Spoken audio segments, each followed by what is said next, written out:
Hey everyone, Kelly Dean Allen here with you once again. Now, if you've been following my channel for any length of time whatsoever, it'll come as no surprise to you that I'm a huge Aerosmith fan, and as a guitar player, particularly of Joe Perry and Brad Whitford, of course, the latter being a player who doesn't get nearly the love and attention that he so much deserves. That said, and since I pretty much know how to play much of their catalog of music, I figured that I would put together a top 20 list of my favorite guitar riffs by the boys from Boston. Now, this will certainly be a very biased top 20, as I'm a big fan of many of the non-hit album deep cuts from Aerosmith's catalog of music. Much of the time, even more so than their big hits. So you won't be finding Walk This Way in my number one slot, where likely most others would have it. It'll be on the list, of course. However, my number 1, 2, 3, possibly 4 are almost all lesser known tracks with just killer riffs kicking them off. That said, Dream On will also not be here because I personally don't think that qualifies as a riff per se, though others may argue that assertion. Regardless, it'll also be very 70s heavy, as that's when Aerosmith were really killing it with the great classic riffs. And with that said, let's get started with the countdown, shall we? Alright, then number 20 on my list is from the critically panned but actually pretty decent album Night in the Ruts from 1979, with the opening riff from what is likely my favorite track from said album. Apparently it's also one of Aerosmith's favorites as well, because it was included in their live set for years. This is Bone to Bone, Coney Island Whitefish Boy, whatever that means, at number 20.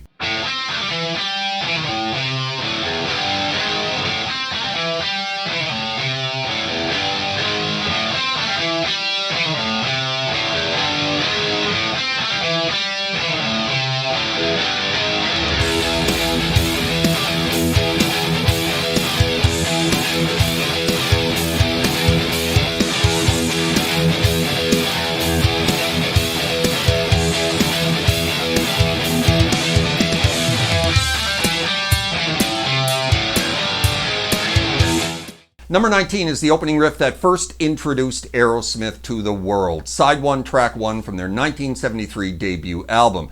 Now, it's not the most complicated of Aerosmith riffs, just a few power chords, a bit of chugging here and there, and a bit of a blues progression to kick it off. Now, to be fair, this song was actually written, one supposes riff and all, by Steven Tyler. So that might explain its simplicity to some degree, as he's not really much of a guitar player, is he? Regardless, it merits a spot here on this list for the significance of being the first Aerosmith riff that anybody actually ever heard.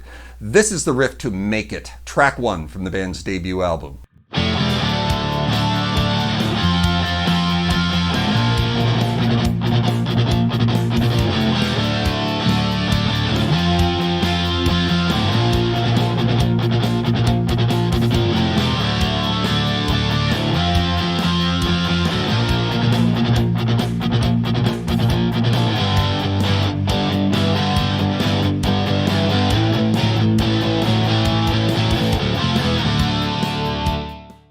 Alright then, number 18. Now, nearly every Aerosmith album has one of these types of tracks. A fun, old-school sounding boogie-woogie style track that just swings like nothing else on the album, and I love every single one of them.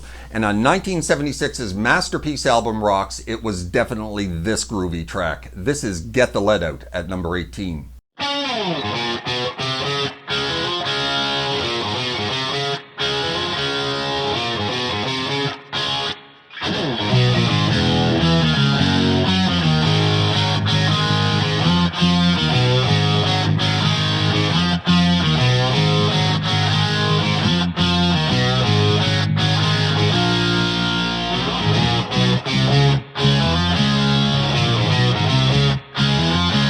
Alright then, on to number 17. So there were 4 riffs into this countdown, and with the inclusion of this riff at number 17, 2 of them will have been from 1979's Night in the Ruts. Bit of a surprise there, I think. However, while maybe a bit of an uneven album overall, which led to the demise of Aerosmith 1.0, these are arguably its 2 best tracks. That said, this, our second and final riff from Night in the Ruts, is 3 Mile Smile at number 17.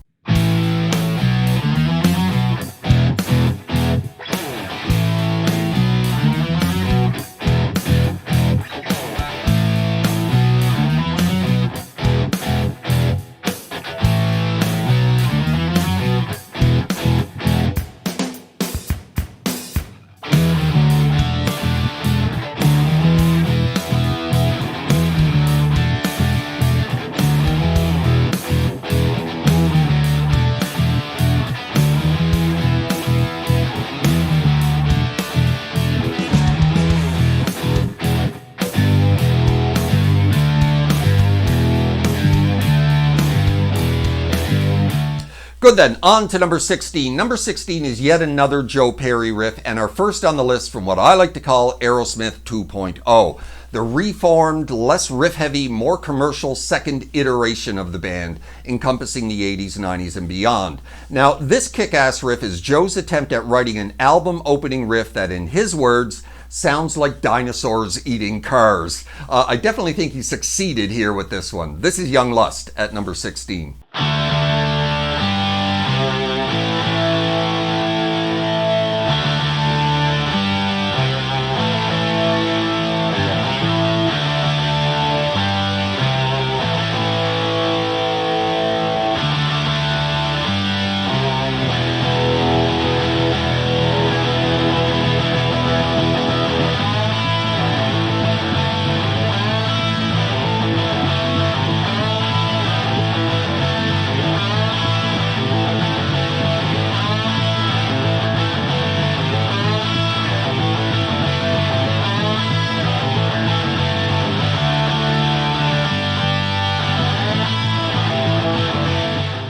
Alright then, number 15. Now this Joe Perry riff actually has two versions. One from his solo effort, the Joe Perry Project in 1980, and then another when they reworked the song 4 or 5 years later when he rejoined Aerosmith in 1985 for the Done With Mirrors album.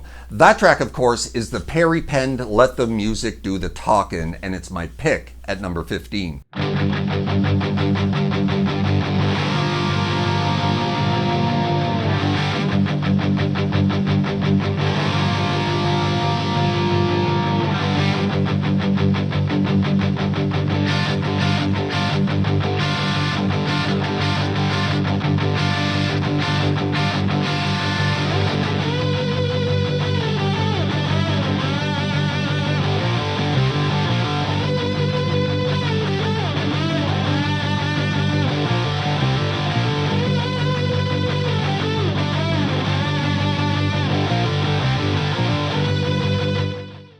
On to number 14, and our second from 1976's Rocks album. I'll tell you right now, there's going to be a lot more from Rocks going forward on this list, as I believe it to be Aerosmith's overall greatest album, with some of Joe and Brad's finest guitar riffs. However, in this case, we're dealing with bassist Tom Hamilton, as he composed this track and played guitar on it, with Joe actually playing bass in the studio, if I'm not mistaken. This is Sick as a Dog from Rocks at number 14.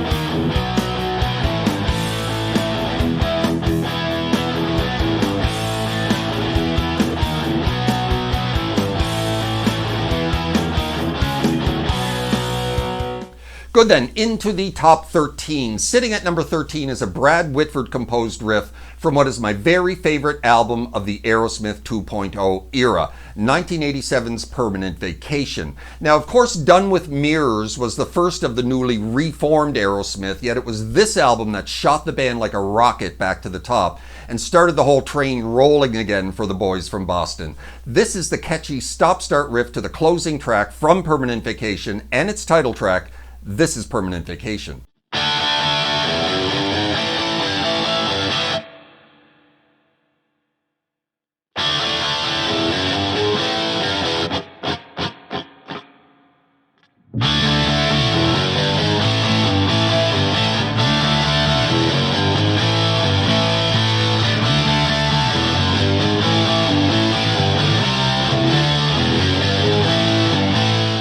Number 12. For number 12, we're heading back to the 70s, and surprisingly, our first riff from the band's brilliant Toys in the Attic album, with yet another track written by bassist Tom Hamilton, though I think Joe and Brad actually handled the guitar duties on this one in the studio. Now, this track actually starts with bass as the lead-in, and the riff we're dealing with here is actually the verse riff. However, it kicks loads of ass underneath Steven's vocals throughout those verses.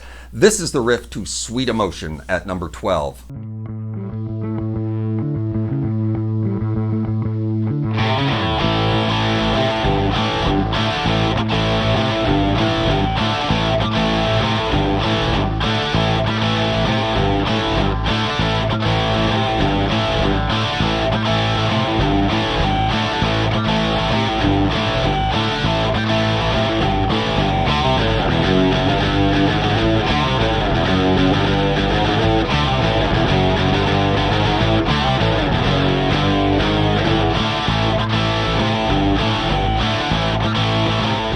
Right, for number 11, we're heading back to the debut album with yet another track, and I suppose riff, written by Steven Tyler. And again, like Make It, the album opener, it's a pretty basic 3-chord riff. A few power chords followed by a bit of a blues progression, and that's pretty much it. That said, it is one of the catchiest, most infectious, and most fun to play blues rock guitar riffs you'll ever hear or play.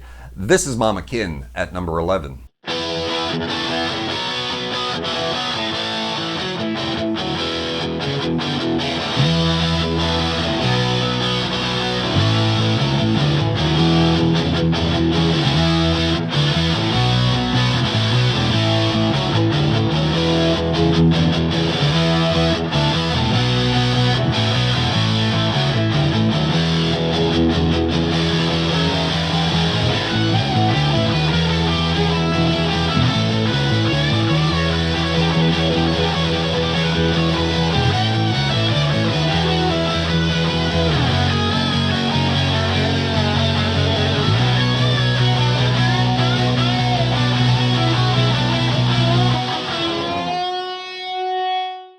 Good then, into the top 10. The number 10 greatest Aerosmith guitar riff is yet another Aerosmith 2.0 track, this time from their 1993 album Get a Grip. Now, while I previously mentioned, of course, that this second iteration of Aerosmith was much more commercial sounding than their 70s output, every album still had a couple of real guitar-driven, riff-heavy bangers on it, as is the case with my pick at number 10. This is Eat the Rich from Get a Grip.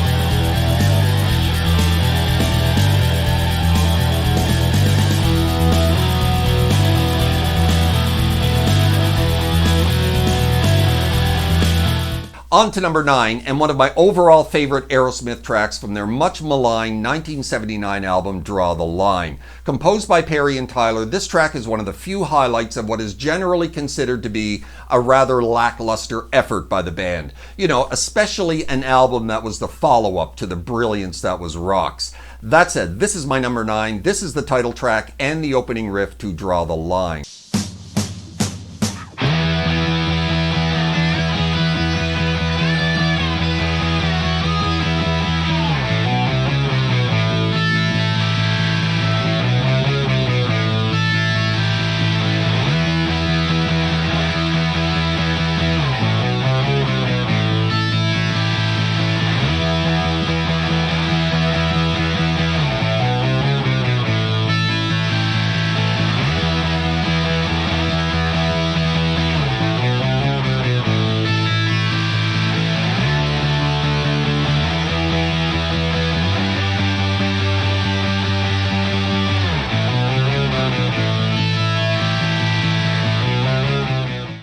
On to number 8. For number 8, we're going back once again to 1976's Rocks, because of course we are, with yet again another Brad Whitford composed riff, and the first big single release from said album. Steven Tyler once said with regards to this track and Brad Whitford, what Brad put into this song, that's his shining moment. He can take that and that will be his forever. Nicely put. This is my number 8 greatest Aerosmith guitar riff. This is Last Child from Rocks.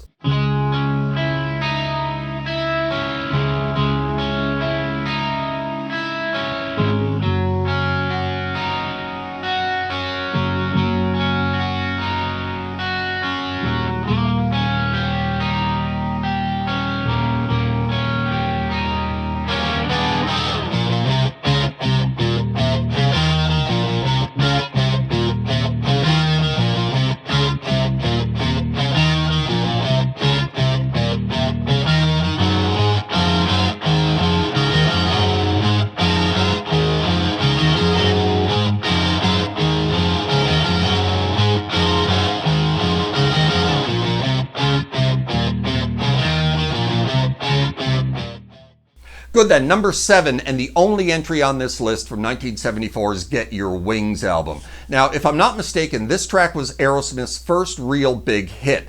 I say that because while Dream On was released a year previous, it didn't really set the charts on fire upon its initial release and didn't really become a chart topper until it was re-released in 1976.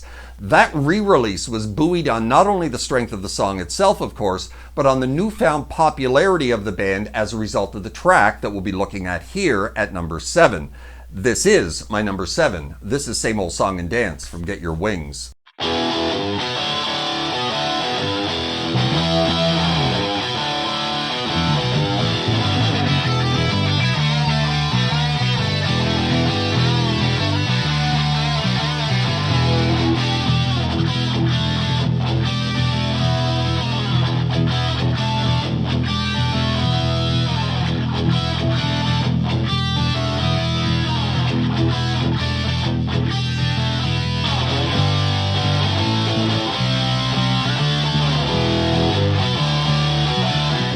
All right then, well here it is, Walk This Way at number 6. Told you it wouldn't be number 1, but of course it certainly needed to be pretty darned high on this list, as it's it is Aerosmith's most well-known, most played, and most recognizable guitar riffs. Now, it goes without saying that it's a pretty darn fantastic and iconic guitar riff, but like I said, I personally don't think it's their overall most inventive and best. Those are in my top 5. But for now, we have Walk This Way from Toys in the Attic sitting right here at number 6. Let's check it out.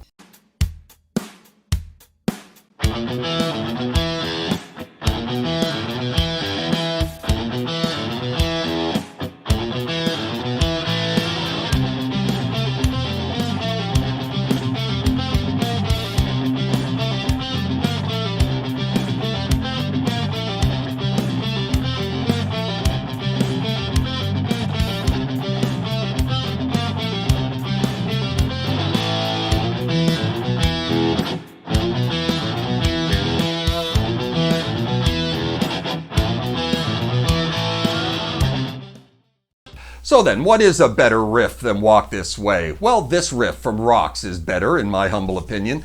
Now, at some point in 1975 or 1976, Joe Perry got his hands on a 6-string bass guitar, which was somewhat of a rarity back in those days, and he thought, let's try running a bit of distortion through this thing, see if we can come up with something interesting to build a song around. That interesting thing turned out to be the opening riff to Back in the Saddle, played, like I said, not on a standard guitar, but on a 6-string bass.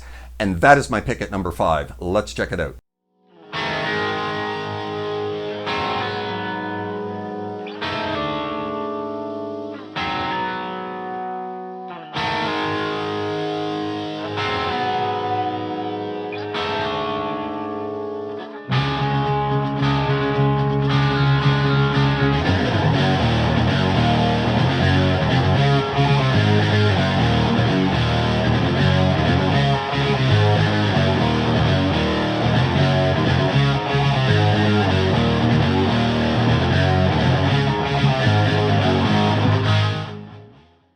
On to number 4. My number 4 greatest Aerosmith guitar riff goes to the title track of what I consider to be the band's second best overall album, that being 1975's Toys in the Attic. But for sheer bombast as an album opener, this one certainly grabs your attention and lets you know that Aerosmith has come with game for this, their third album. This band ain't messing around anymore, and one can certainly hear that in this track. This is Toys in the Attic from Toys in the Attic at number 4.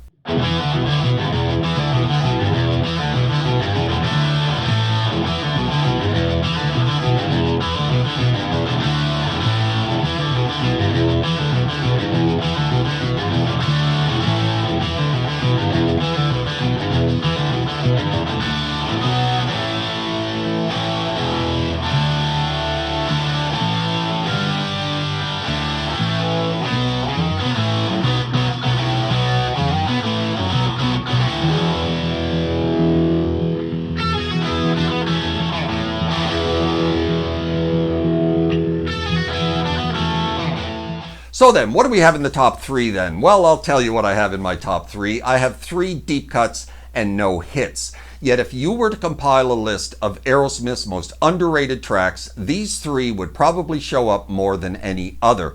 That said, we've got 2 from Toys and 1 from Rocks to finish up here. Now, this riff at number 3 from Toys in the Attic is Joe at his most clever and inventive, tuning his entire guitar to nothing but E and B notes, otherwise known as open E5 tuning. Joe pulled this incredible riff out of the ether like it was just sitting there waiting for him to snatch it. It's one of my very favorite Aerosmith tracks, and it's also one of Steven Tyler's favorite Aerosmith tracks as well, or so he has said in the past, so I'm in pretty good company here. This is No More, No More from Toys in the Attic at number 3.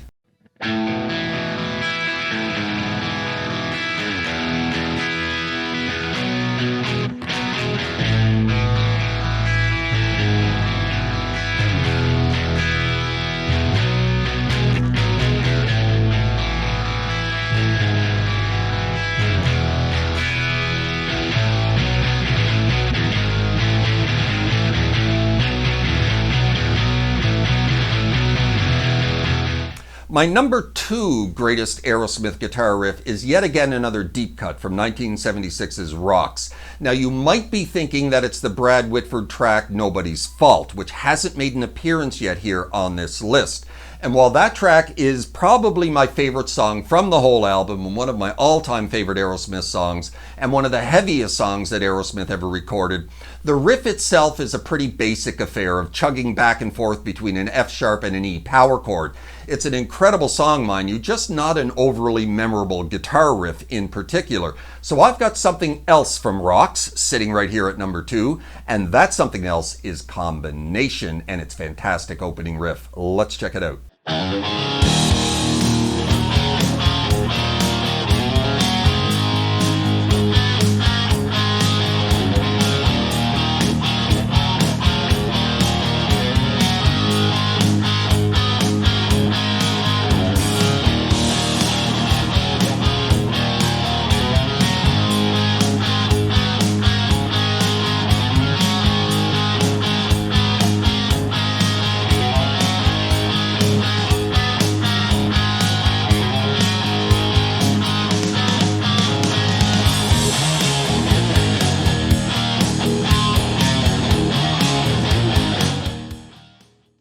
So then, my number 1 greatest Aerosmith guitar riff goes to a track from Toys in the Attic, and yet again, like I said, another deep cut. Now, as this is a lesser known track from Toys in the Attic, I can't seem to find much info on its composition other than it was written solely by Steven Tyler. So if he indeed came up with this riff, well damn, good on him, because it's an absolutely killer guitar riff. It's also boatloads of fun to play. Now the riff itself could have just as easily been composed by Brad or Joe in the studio, you know, sounds like Joe to me, with Steven still getting the sole credit for the track, you know, who knows. Like I said, not much info out there on this one. That said, apparently Steven, likely because of drugs and booze, has no later recollection of even writing this song. It's all a bit of a mystery, to tell the truth. Regardless, just a killer riff, whoever composed it, and it is my number 1. This is Adam's Apple from Toys in the Attic at number 1.